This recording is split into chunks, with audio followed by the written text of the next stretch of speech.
జిల్లాలోని గూడెం గ్రామంలో ఇదే పరిస్థితి.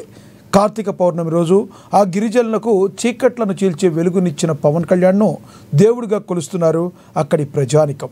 17 ఆవాసాలకు 9.6 కిలోమీటర్ల మేర విద్యుత్ లైన్లు ఏర్పాటు చేశారు. అంతేకాదు ప్రతి ఇంటికి 5 బల్బులు, ఒక ఫ్యాన్ కూడా ఇప్పించారు. ఆంధ్రప్రదేశ్ ఉప ముఖ్యమంత్రి పవన్ కళ్యాణ్ ఆయన రాజకీయ నాయకుడు కాదని, ఆయన ప్రజానాయకుడని అందరూ కీర్తిస్తున్నారు.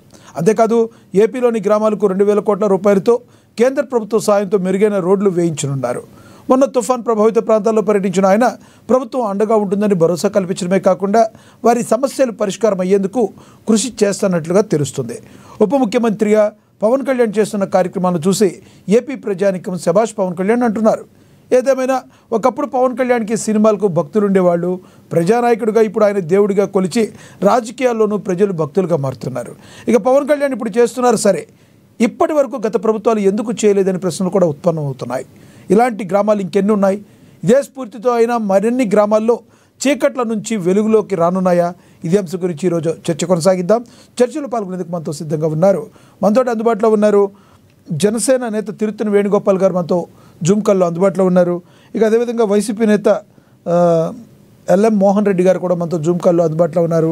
ఇక కృష్ణా జిల్లా మచిలీపట్నం సర్పంచ్ యాదర సర్పంచ్ అయిన గళ్ళ తిమోతి గారు కూడా మనతో అందుబాటులో ఉన్నారు. సీనియర్ జర్నలిస్ట్ అక్షర సచిన్ గారు కూడా మనతో ఫోన్ ద్వారా అందుబాటులోకి వస్తారు. ముందుగా మనం జనసేన నేత తిరుత్తని వేణుగోపాల్ గారితో మాట్లాడదాం. వేణుగోపాల్ గారు నమస్తే అండి.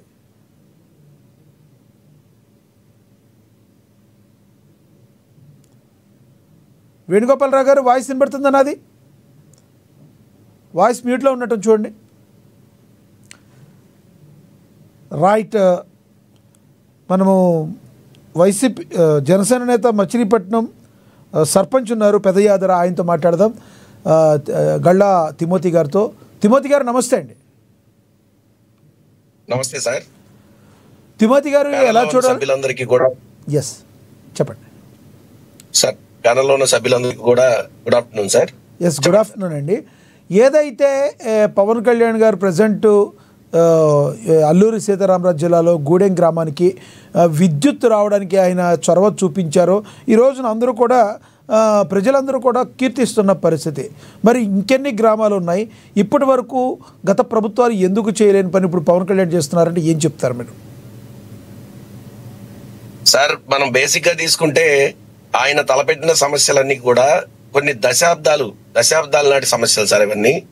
ఎందుకంటే మనము అరకు ఇటువైపు మనం సైట్ సీయింగ్కి వెళ్ళినప్పుడు కొన్ని గ్రామాలని మరి అవి రహదారులు లేక, వాటికి విద్యుత్ సౌకర్యాలు లేక నడిచెళ్లే దారులను చూసి మనం ఆశ్చర్యపోతుంటాం.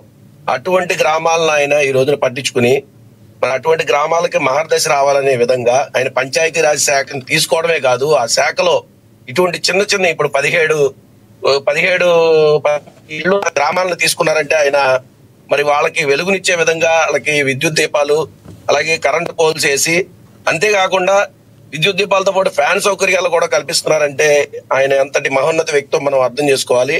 ఇటువంటి సమస్యలు మన ఆంధ్రప్రదేశ్ లో చాలా గ్రామాల్లో ఉన్నాయి సార్.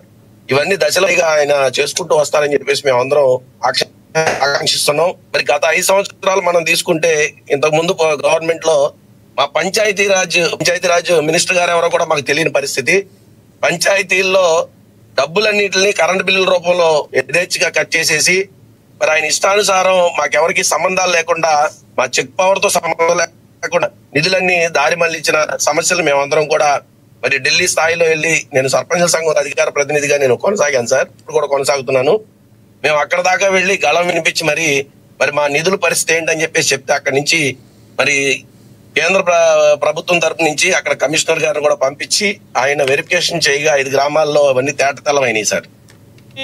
పవన్ కళ్యాణ్ మరి పంచాయతీరాజ్ మినిస్టర్ గా, అలాగే రూరల్ డెవలప్మెంట్ మినిస్టర్ గా ఇటువంటి సమస్యలనే తీసుకుంటున్నారు సార్.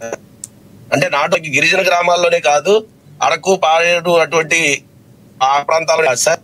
ఇక్కడ కూడా కృష్ణా జిల్లాలో పెడన్ నియోజకవర్గంలో దాదాపు 10 కిలోమీటర్ల రేడియస్ లోనే రాజపాలెం అనే విలేజ్ ఉంది సార్. అక్కడ 50 కుటుంబాలు ఉంటాయి. ఆ కుటుంబాలకు కూడా అంటే కాలువగట్టు మార్గం ఉంది, కానీ ఇప్పుడు కూడా ఆ రోడ్డు మార్గం ఓన్లీ బురదతో వర్షం వస్తే ఆ గ్రామాలకి ఎటువంటి మరి 4 చక్రాల వాహనాలు వెళ్లే పరిస్థితి లేదు సార్. ఇటువంటి సమస్యలన్నీ మేము ఆయనకి దృష్టికి తీసుకెళ్ళాం. ఇటువంటి గ్రామాలన్నింటిలో కూడా రోడ్లు పడే విధంగా ఇప్పుడు రాబోయే పల్లి పండుగ 2.0 కింద కూడా పవన్ కళ్యాణ్ గారు ఇవన్నీ కూడా మార్గదర్శ వచ్చే విధంగా వాళ్ళ గ్రామాలకి ఒక రోడ్డు సదుపాయం ఇచ్చే విధంగా కూడా ఆయన వ్యూహాత్మకంగా ఒక చరిత్రాత్మక నిర్ణయాలు తీసుకుని ముందుకెళ్తున్నారు సార్. రైట్ అండి, మళ్ళీ మాట్లాడతాను మీతో. మనతోటి అందుబాటులో ఉన్నారు వైసీపీ నేత ఎల్ఎం మోహన్ రెడ్డి గారు. ఆయనతో మాట్లాడదాం. మోహన్ రెడ్డి గారు నమస్తే అండి. నమస్కారం అండి. మీకు ప్యానల్లో పాల్గొన్న పెద్దలకు, చూస్తున్న వీక్షకులకు అందరికీ హృదయపూర్వకంగా నమస్కారాలు.